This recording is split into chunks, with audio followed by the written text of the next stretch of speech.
This is Sky News at 9. You're watching the press preview. It's a first look at the papers as they reach us here at Sky Centre. So in the next half hour, we'll see what's in tomorrow's headlines with the leader of UKIP, Nigel Farage, and the journalist and blogger, Sunny Handal. Good to see you both, gents. But before we have a chat through the papers, just going to run through the main stories tonight. West Midlands Police have released CCTV footage of rioters shooting at officers in Birmingham. They show a man firing a gun at a line of police officers in the Aston area of the city last Tuesday. Aerial footage taken by the force's helicopter also shows the aircraft being targeted. 11 shots were fired in total. No officers were injured. Certainly evidence of several gunmen, evidence of a level of planning and organisation, and clearly this is a huge threat to my officers. But the presence of these gunmen on the streets of Birmingham is also a threat to the wider community. A 14-year-old boy has been charged with the murder of Leroy James in North London. Leroy, who was also 14, died after being stabbed in a playground in Enfield on Wednesday afternoon. The boy, who's also been charged with possession of an offensive weapon, will appear in court on Monday. Human rights in my sights, says the Prime Minister. Now, Nigel, I guess you may have one or two things to say about this. Interesting comment in this week's Spectator by James Forsyth, one of your regular newspaper reviewers. And Forsyth makes the point this week that Cameron is very good in the wake of a crisis at making a statement, catching the public mood, sounding tough, and then not delivering. And this story is classic of that. Look, to be a member of the European Union, you have to be a signatory to the European Convention on Human Rights. It's as simple as that. It's a treaty obligation. Now, if David Cameron is saying that he's prepared to change the European treaties, or even better, to keep his cast iron guarantee and give us a referendum on this issue, then I'd be absolutely over the moon. Sadly, I just don't believe it. It is pure posturing, and I completely agree with that point. Yeah, it is pure spin. However, it's also blaming the wrong thing. I mean, how can anyone say that human rights legislation was to blame for the riots? It doesn't make sense. I mean, he's basically saying that the human rights culture has created a sense of moral decline, which actually doesn't make sense. You've got a bunch of kids who went out looting, who are not really into human rights. You know, we've actually thrown away a lot of the human rights in the wake of the riots. You know, the sentencing has been really harsh. They've deliberately been said, you know, you can go and, you know, sentence them strongly if you want to. So you know, this idea that you can just blame human rights, it's kind of saying... There is a culture developing, isn't there? I mean, you do hear it from teachers that you talk to from time to time who say, look, if you got an awkward child in a classroom and you try to discipline them, and they start throwing human rights quotes. The trouble with the Human Rights Act and the incorporation of the ECHR into British law is that no one quite knows anymore what's right and what's wrong. And there is this general perception but that's a separate issue. That the certainties of law are not what they were. There is also a huge perception with some justification that it's actually become a criminal's charter and that people are able to abuse the Human Rights Act. I mean, come on, we have people here, illegal immigrants here, who claim they must stay because they have a right to a family life because they have a pet cat, and that's uphill. No, so there is some real anger over this. There is some tabloid stuff which is sometimes made up about how people are not allowed to be deported because of their cat or whatever. This is made up, this is fact. Okay, it comes from our court system. Let's stick to the issue here, which is about the riots. And the point there is, you can say, okay, well, you know, a teacher can't beat the child or discipline the child because they know about human rights. But what do we want to do? Do we want to go back to it's not about beating children. Let's keep it in context. So the question is a broader issue about the fact that people don't respect authority, right?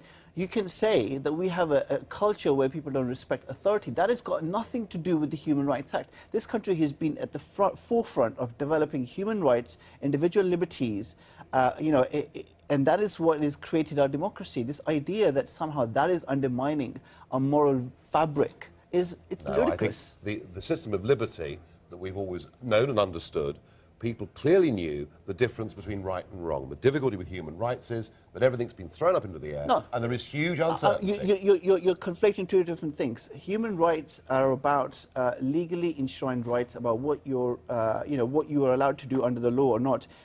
an idea of what is right or wrong is a moral issue, and that is something that gets taught by your parent, gets taught by your teachers, gets taught by the society that you live in.